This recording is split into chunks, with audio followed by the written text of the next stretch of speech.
Hello बच्चों, आपका school mathematics classes से वेलकम है। देखिए लीनियर डिफरेंशियल इक्वेशन का एनसीईआरटी एक्सरसाइज जो 9.6 है उसका देखिए क्वेश्चन नंबर 16 हम सॉल्व कर रहे हैं। इसके पहले और जो वीडियो बनाया है उसमें हम आपको 15 नंबर तक हम सॉल्व किए हैं और इसमें क्वेश्चन नंबर 16 देखिए सॉल्व कर रहे हैं।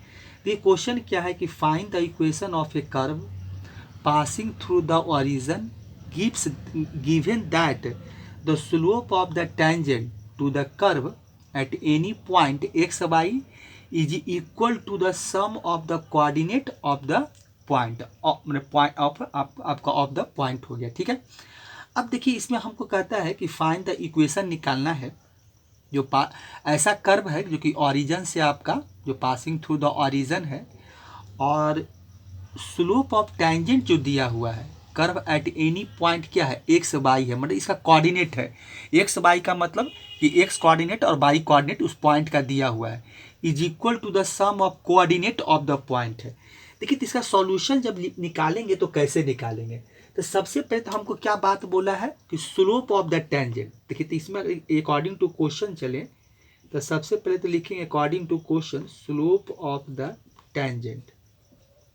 ठीक है, स्लोप ऑफ द ये हो जाएगा आपका टेंजेंट हो जाएगा। देखिए इसमें और कुछ ज़्यादा फिगर बनाने की जरूरत नहीं है, स्लोप ऑफ टेंजेंट हो गया और सम ऑफ कोऑर्डिनेट्स कहता है।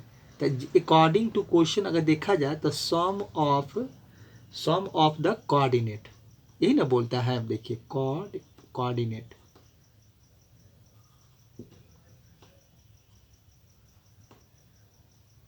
ठीक है।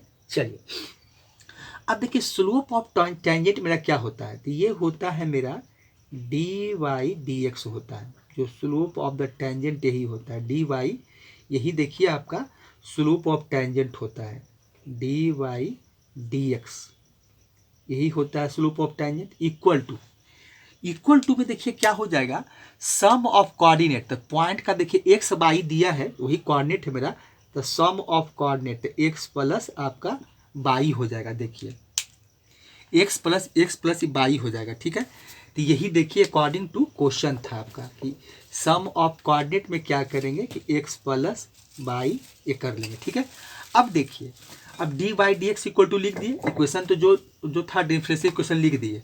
अब इसमें हम करेंगे क्या कि इसको लीनियर फॉर्म में लाना है, तो लीनियर फॉर्म में लाना है तो ये हो जाएगा डी वाई आपका D X minus Y equal to, इसको उठा कर इधर ले आए इक्वल टू एक्स कर देंगे, इसलिए कि जो मेरा स्टैंडर्ड फॉर्म होता है वो D Y D X plus होता है आपका पी वाई इक्वल टू होता है क्यू। तो इसी फॉर्म में देखिए लिख दिए। इसको और हम अच्छे से लिख सकते हैं, अगर इसमें उस फॉर्म में लिखना चाहते हैं तो हम लिख सकते हैं कि D Y D X plus -1 कर देते हैं और ये वाई हो जाएगा इक्वल टू एक्स हो जाएगा। अब कंपेयर करेंगे तो P इक्वल टू आ जाएगा -1 और Q इक्वल टू आपका हो जाएगा x। अब यहाँ के बाद यहाँ तक कर लिए, अब इसके बाद जानते हैं हम लोग क्या करेंगे IF निकालेंगे, तो IF निकाल लेते हैं तो ये हो जाएगा P dx होता है। ठीक है, P dx होता है। अब देखिए P का वैल्यू मेरा -1 है तो e पावर आपका -1 को बाहर कर देते हैं 1 dx, तो यहाँ से देखिए हमको मिल जाएगा 1 dx का क्या होता है x होता है, तो e पावर -x ये भी हो जाएगा IF का वैल्यू। ये देखिए अकॉर्डिंग टू क्वेश्चन, देखिए अब क्वेश्चन देखेंगे तो साफ लिखा हुआ है कि गिवन दैट है slope of tangent to the curve at any point X Y is equal to the sum of the coordinate. तो वही देखिए हम अकॉर्डिंग टू क्वेश्चन काम किए थे कि slope of tangent to the curve at point मतलब एक्स वाई का कोऑर्डिनेट दिया इज इक्वल टू द, देखिए तो वही लिखे हैं slope of tangent equal to sum of coordinate, तो D Y D X slope होता है और एक्स प्लस वाई हम कोऑर्डिनेट का सम लिख दिए। इतना ही अकॉर्डिंग टू क्वेश्चन काम हुआ है, उसके बाद फिर हम लोग इसको सॉल्व करने लगे और कुछ नहीं है। क्वेश्चन में साफ दिया हुआ था इसीलिए इसमें ज़्यादा कुछ करने की जरूरत नहीं है। अब देखिए IF का वैल्यू निकाल लिए, अब इसके बाद हम क्या करेंगे इसको आगे सॉल्व करेंगे। इसीलिए यहाँ पर कोई ज़्यादा ऐसा नहीं है कि ज़्यादा बताने से ज़्यादा कुछ ऐसा कोई बात नहीं है, क्योंकि वो क्वेश्चन में साफ लिखा होगा slope of tangent is equal to the sum of the coordinate. देखिए तो ये EX हो गया, तो अब होता है बाई मल्टीप्लाई EF होता है, तो बाई हो गया IF का वैल्यू आपका जो है e पावर -x है। यही होता है। चलिए यहाँ होता है इंटीग्रेशन आपका क्यू, तो क्यू क्या है, एक्स है, ठीक है। अब आई एफ का वैल्यू ई पर पावर आपका माइनस एक्स है, ये हो जाएगा आपका डी एक्स अब प्लस सी हो जाएगा। देखिए अब यही करना। अब देखिए यहाँ पर मेरा इंटीग्रेशन में पार्ट्स हो गया, तो हम ऐसा करते हैं कि यहाँ पर एक्स को फर्स्ट फंक्शन बना देते हैं और इसको सेकेंड फंक्शन बना देते हैं ई पर पावर माइनस एक्स को। अब यहाँ पर इंटीग्रेशन बाई पार्ट्स यूज कर लेते हैं, ये हो जाएगा first function integration of second function minus हो जाएगा डेरिवेटिव ऑफ आपका हो जाएगा डी वाई डी एक्स निकालेंगे फर्स्ट फंक्शन ये हो जाएगा फर्स्ट फंक्शन और उसके बाद multiply integration of second function D x, अब फिर पूरे का डी एक्स कर देंगे अब प्लस सी। चलिए अब x का तो x ही हो जाएगा और e पर पावर माइनस एक्स का क्या होगा, तो e पर पावर माइनस एक्स का इंटीग्रेशन, तो ex का इंटीग्रेशन ex ही होता है और माइनस एक्स का यहाँ पर -1 नीचे आ जाएगा, मतलब इसमें खाली इतना ही ध्यान देना है। अब देखिए x का डेरिवेटिव निकालेंगे 1 मिलेगा, फिर इसका इंटीग्रेशन निकालेंगे तो क्या होगा ex पर पावर माइनस और फिर -1 नीचे आ जाएगा और फिर हो जाएगा इसका dx अब प्लस सी।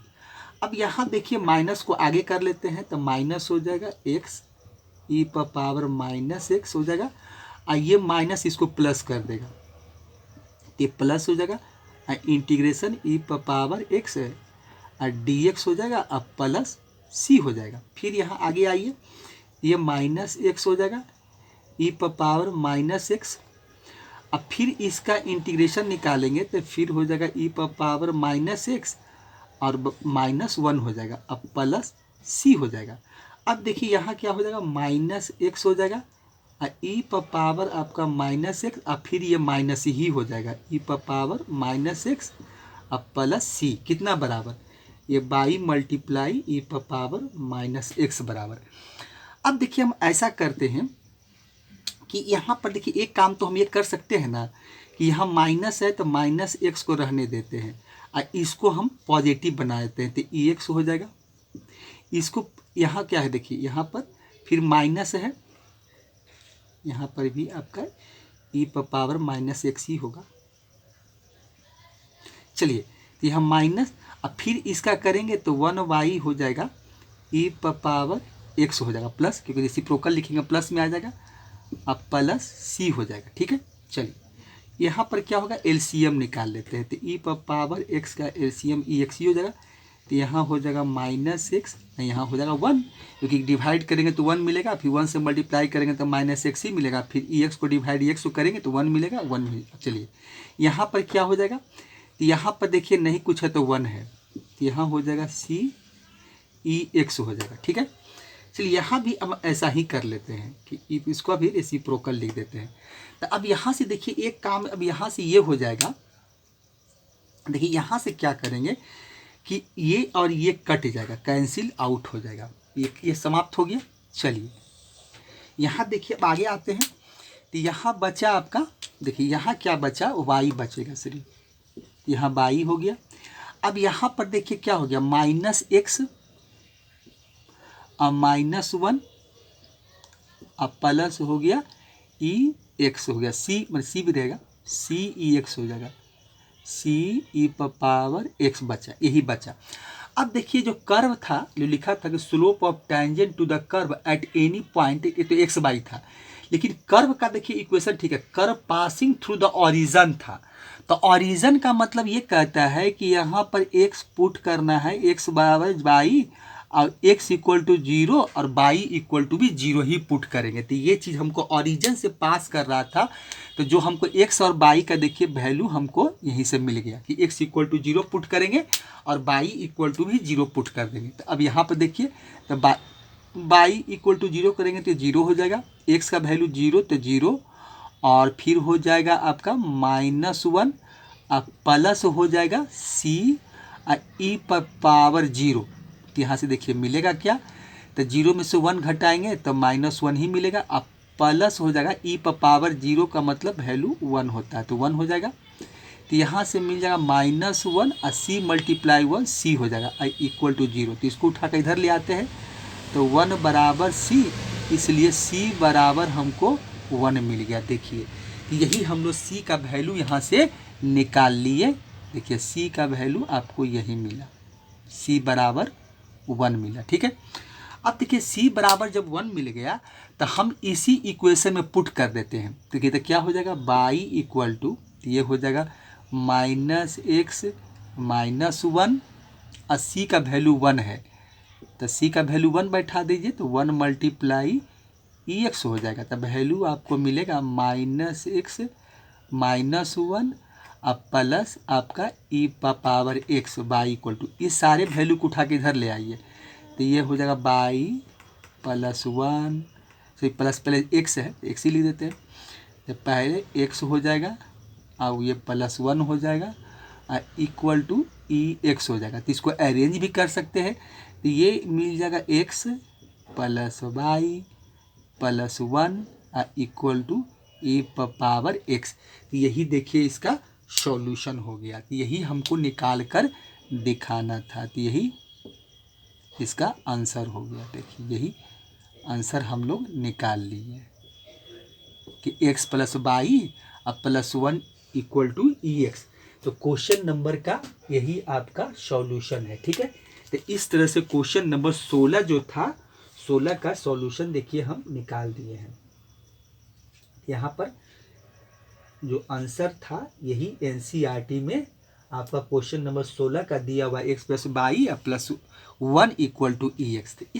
तो क्वेश्चन में कुछ ऐसा कोई बात नहीं था, ऐसा नहीं कि इसके बहुत ज़्यादा इसमें कुछ ज़्यादा बोलने की जरूरत है, इसलिए कि सब साफ पता चल रहा था कि आपको जो इक्वेशन वहाँ से मिलने वाला स्लोप ऑफ टेंजेंट जो था और वो जो पॉइंट था उसका हमको कोऑर्डिनेट दिया हुआ था I is equal to the sum of coordinate था। जैसा बोला हम उसने वैसा कर दिए, स्लोप हम लिख भी दिए तो slope of tangent equal to sum of the coordinate.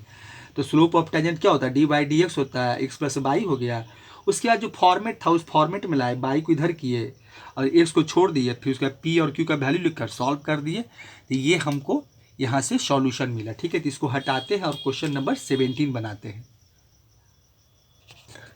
नहीं, क्वेश्चन नंबर 17 क्या है, क्वेश्चन नंबर 17 देखिए लिखे हैं कि आपका NCERT का ही एक्सरसाइज 9.6 का है। क्वेश्चन क्या था आपका कि फाइंड द इक्वेशन निकालना है, find the equation of a curve है पासिंग थ्रू द पॉइंट आपका 0,2 है and given that sum of the coordinate. यहाँ भी क्वेश्चन नंबर 16 जैसा ही है, sum of coordinate of any point on the curve. अब पॉइंट देखिए हम एक्स वाई ले लेंगे क्योंकि पॉइंट बोला है तो इसका पॉइंट हम लोग जो भी कर्व जो ही कोऑर्डिनेट ऑफ पॉइंट बोला है तो इसका पॉइंट हम लोग एक्स वाई ले लेंगे।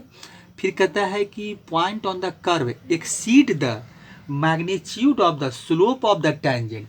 अब देखिए कुछ करना नहीं है, जो टेंजेंट होता है मतलब स्लोप ऑफ टेंजेंट जो होगा उसमें 5 एक्सीड कर देंगे और क्या बोला है to the curve at point that point by 5। तो यही हमको करना है, मैग्नीट्यूड ऑफ द बोला है कि of the tangent to the curve at any point by 5। अब देखिए अकॉर्डिंग टू क्वेश्चन देखिए सॉल्यूशन जब निकालेंगे तो क्या होगा, देखिए दिखाते हैं। जब सॉल्यूशन निकालेंगे तो क्या होगा, देखिए तो सबसे पहले तो हम ये कर सकते हैं कि पहले क्या बोला है कि सम ऑफ द कोऑर्डिनेट। तो लिखिए सम ऑफ द, देखिए यही करेंगे हम लोग कि पहले सबसे पहले काम कर लेते हैं कि सम ऑफ कोऑर्डिनेट। देखिए तो ये हो जाएगा सम ऑफ, यहाँ से बोला है कि sum of the coordinate, sum of the coordinates कर लीजिए। ठीक है, इक्वल टू क्या बोला है कि किस में एक्सीड हो रहा है तो स्लोप ऑफ द टेंजेंट। तो यहाँ पर देखिए हम कर दें कि स्लोप ऑफ टेंजेंट जो हो जाएगा, स्लोप आपका यहाँ पर जो लिखा हुआ है स्लोप ऑफ द टेंजेंट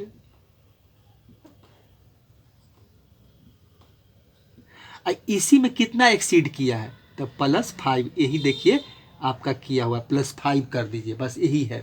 तो सम ऑफ कोऑर्डिनेट, तो कोऑर्डिनेट हम एक्स वाई ले लेते हैं तो ये हो जाएगा आपका x + y इक्वल टू हो जाएगा आपका dy/dx अब प्लस 5 कर दीजिए। देखिए यही काम करना है। इसको देखिए हम ऐसे भी लिख सकते हैं, हम इसको ऐसे भी लिख सकते हैं कि डी वाई डी एक्स अब +5 कर ले और equal to X plus Y कर दे। यही करना है। अब इसमें हम थोड़ा सा इसको अरेंज कर लें, थोड़ा सा सॉल्व कर लें कि डी वाई डी एक्स, तो हमको क्या चाहिए, इधर तो बाई चाहिए, तो माइनस बाई हो जाएगा।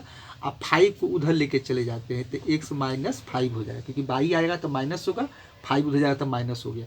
इसको और देखिए थोड़ा सा और इसको हम एक स्टेप लिख लें कि डी वाई डी एक्स अब प्लस कर देते हैं, तो -1 हो जाएगा, बाई हो जाएगा और x माइनस 5 हो जाएगा। देखिए यही स्टैंडर्ड फॉर्म होता है D Y D X P by equal to Q.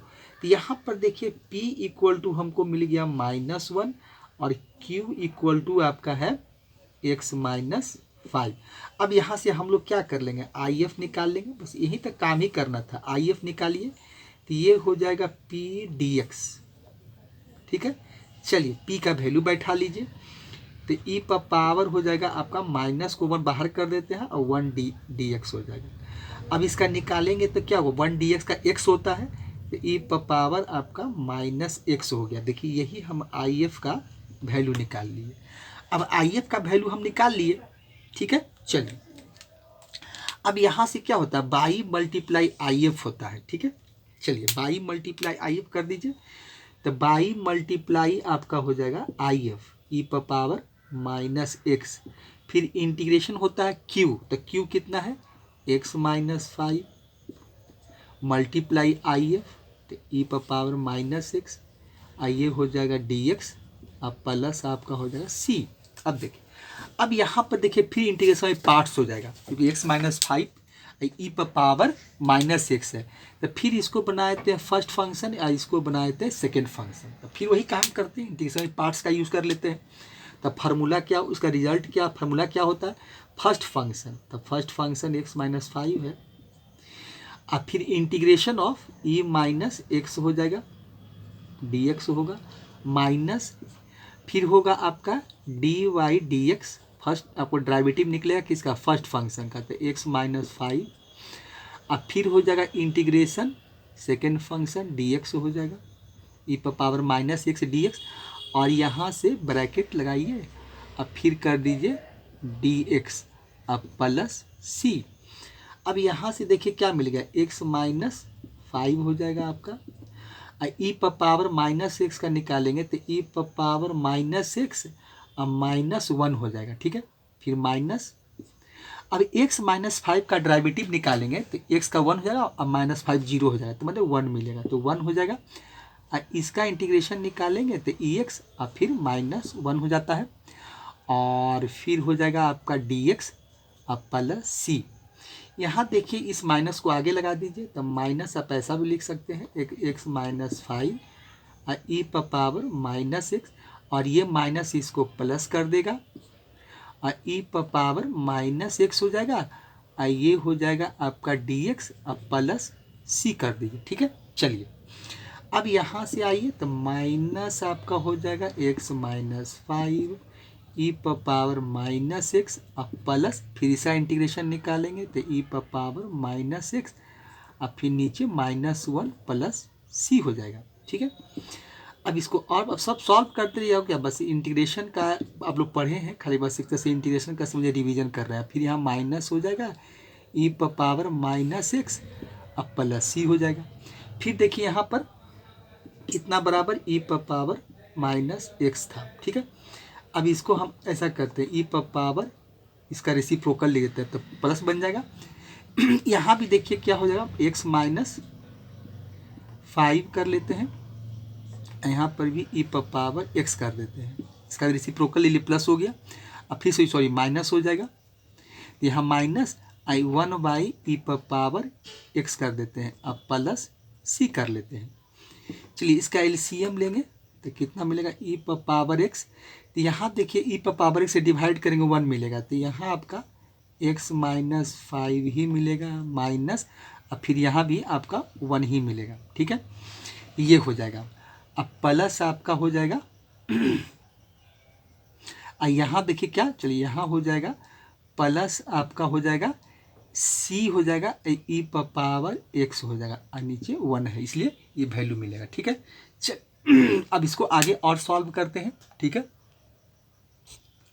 अब देखिए यहाँ पर क्या है, इतना वैल्यू एलसीएम लेके निकाले हैं और यहाँ देखिए क्या है बाई पर यहाँ पर ई एक्स है। तो यहाँ पर देखिए अब ई एक्स आपका कैंसिल आउट हो जाएगा, तो इसको हटा दीजिए यहाँ से। ठीक है, अब देखिए यहाँ पर देखिए हम क्या करते हैं कि यहाँ से हटाते हैं इसको, इसकी ज़रूरत नहीं है, कोई जगह नहीं, इधर ही बनाए थे, तो इसको हटा देते हैं यहाँ से हम। चलिए अब इसके बाद देखिए हमको वैल्यू क्या बचा हुआ है। अब यहाँ बच गया बाई आपका, देखिए बाई बचा हमको, इसको थोड़ा सा देखिए सॉल्व करना है। ये हो गया बाई आपका, तो ये वैल्यू मिल जाएगा बाई इक्वल टू, अब इसका ब्रैकेट को ओपन करेंगे तो माइनस एक्स हो जाएगा। चलिए ये हो जाएगा आपको माइनस एक्स, तो ये ब्रैकेट को माइनस को अंदर, ब्रैकेट ओपन करके माइनस को अंदर मल्टीप्लाई कर रहे हैं, तो माइनस एक्स हो जाएगा, अब प्लस 5 हो जाएगा, माइनस 1 हो जाएगा, अब प्लस ई पावर सी है और ई पावर एक्स हो जाएगा, ये वैल्यू मिलेगा। ठीक है, चलिए यहाँ से देखिए माइनस था ये, तो बाई इक्वल टू और क्या मिलेगा माइनस एक्स हो जाएगा, अब 5 में से 1 घटेगा तो 4 हो जाएगा, अब प्लस हो जाएगा सी और ई पावर एक्स हो जाएगा, कितना बाई इक्वल टू, यही देखिए सॉल्व करके लाए। अब देखिए एक चीज़ देखिए क्या यहाँ पर है, जो आपका curve passing through the point था वो 0 2 है, तो एक यहाँ पर हम लोग पुट क्या करेंगे कि x बराबर 0 पुट करेंगे, यही मेरा दिया हुआ है। अब बाई इक्वल टू 2 रखेंगे, देखिए यही है, यहाँ से हम लोग पॉइंट जो 0 2 दिया हुआ था, x इक्वल टू 0 है, बाई इक्वल टू 2 है। ठीक है, यहाँ से देखिए यहाँ पॉइंट हमको दिया हुआ था, यहीं से हम लोग लिख रहे हैं। तो अब यहाँ पर क्या है, बाई इक्वल टू आपका 2 पुट कर देंगे, x इक्वल टू 0 है तो ये 0 हो जाएगा, प्लस 4 मिलेगा, अब फिर प्लस हो जाएगा, ई एक्स का वैल्यू क्या 0, तो ये सी हो जाएगा और ई पावर 0 हो जाएगा, तो यहाँ से 0 में 4 जोड़ेंगे तो 4 ही मिलेगा। चलिए यहाँ से सी ई पावर 0 हो गया, तो वैल्यू आपको क्या मिलेगा सी मल्टीप्लाई 1, क्योंकि ई पावर 0 वैल्यू 1 हो गया। तो यहाँ पर देखिए क्या मिल गया 4 प्लस सी हो गया और इक्वल टू 2, तो इसको उठा के इधर ले आएंगे तो 2 में से 4 घटेगा और इक्वल टू सी, तो सी इक्वल टू क्या हो गया आपका वैल्यू मिला -2 हो गया। देखिए अब यहाँ पर हमको -2 पुट कर देना है, बस इस इक्वेशन में वैल्यू अब हमको पुट कर देना है इसी इक्वेशन में। ठीक है, तो बाई इक्वल टू क्या हो जाएगा -x, चलिए -x हो गया, प्लस 4 हो गया, और यहाँ हो जाएगा सी का वैल्यू क्या है -2 है, तो ये -2 हो जाएगा, ई पावर x हो जाएगा। देखिए ये है, अब इसको हम लोग थोड़ा सा अब क्या करते हैं, इसको थोड़ा सा हम लोग सॉल्व कर देंगे, और सॉल्व करके इसका आंसर जो है वो लिख देंगे, हो जाएगा, अब काम खत्म हो गया, क्योंकि अब तो ये हम लोग मैथ जो था उसको बना दिए, अब थोड़ा सा खाली इसका आंसर हमको निकाल लेना है। ठीक है, चलिए तो अब देखिए बाई इक्वल टू, इसको थोड़ा सा कुछ नहीं करना, अब इसको हमको अरेंज कर लेना है। अरेंज कैसे करेंगे, बाई इक्वल टू वैल्यू दिया हुआ है, तो इसमें ऐसा करते हैं कि +4 को आगे कर लेते हैं, -x को पीछे कर देते हैं, और -2 ई पावर x, यही देखिए आंसर एनसीईआरटी में दिया हुआ है कि बाई इक्वल टू 4 -x और -2 ई पावर x, तो यही आपका मेरा क्या हो गया रिक्वायर्ड सॉल्यूशन हो गया। तो इस तरह से क्वेश्चन नंबर आपका 18 भी सॉल्व कर दिए। ठीक है, चलिए तो यही क्वेश्चन नंबर 18 था, यही इसका देखिए क्या हो गया, इसका आंसर यही हो गया। आप इसको लिख सकते हैं कि रिक्वायर्ड सॉल्यूशन यही था। तो इस तरह से क्वेश्चन नंबर आपका 17 भी 17 भी देखिए पूरा हो गया। ठीक है, उसके बाद का देखिए फिर क्वेश्चन जो आपका दिया हुआ है वो सारा 2 क्वेश्चन दिया है, उसके बाद फिर ऑब्जेक्टिव है, खाली इंटीग्रेटिंग फैक्टर निकालना है, तो हम लोग बार बार फैक्टर ही निकाल रहे हैं, तो वहाँ से आप निकाल सकते हैं, दोनों क्वेश्चन में इंटीग्रेटिंग फैक्टर ही निकालना है, तो ऐसा कुछ नहीं है, वहाँ से आप लोग निकाल लीजिएगा, ये ऑब्जेक्टिव क्वेश्चन है। तो यहाँ से हम लोग ये क्वेश्चन नंबर 17 आपका देखिए पूरा हो गया। ठीक है, चलिए ठीक है, देखिए क्वेश्चन नंबर 17 आपका पूरा हो गया। अब बाकी 2 ऑब्जेक्टिव क्वेश्चन है तो आपको कहीं बता देंगे। तो इस तरह से आपका अगर देखा जाए तो एनसीईआरटी जो एक्सरसाइज 9.6 था वो पूरा सॉल्व हो चुका है, और फिर हम इसके बाद जो आगे का है वो आगे हम फिर एक नया टॉपिक शुरू करेंगे क्योंकि आगे फिर मिसलेनियस क्वेश्चन दिया है, तो वो एग्जामिनेशन के पॉइंट ऑफ व्यू से ठीक नहीं है। वो बाद में कभी होगा, तो वैसा कभी जब इसका रिवीजन होगा तो हम देख लेंगे, उसे कर देंगे। इसीलिए इसके बाद का जो टॉपिक्स है, कुछ नया, एक नया टॉपिक शुरू करेंगे। अब देखिए क्या करते हैं, या तो वेक्टर नहीं तो 3 डायमेंशनल, दोनों में से कोई एक करेंगे। ऐसे होगा तो वेक्टर ही बताएंगे, क्योंकि इसमें बहुत ज़्यादा टाइम लग गया, तो इसमें ज़्यादा टाइम आपको ज़रूरी नहीं है। तो इसके बाद जो है आपका वेक्टर अलजेब्रा शुरू करेंगे। ठीक है, थैंक्स। नए नए टॉपिक्स के साथ नए वीडियो फिर से मिलते हैं। थैंक्स।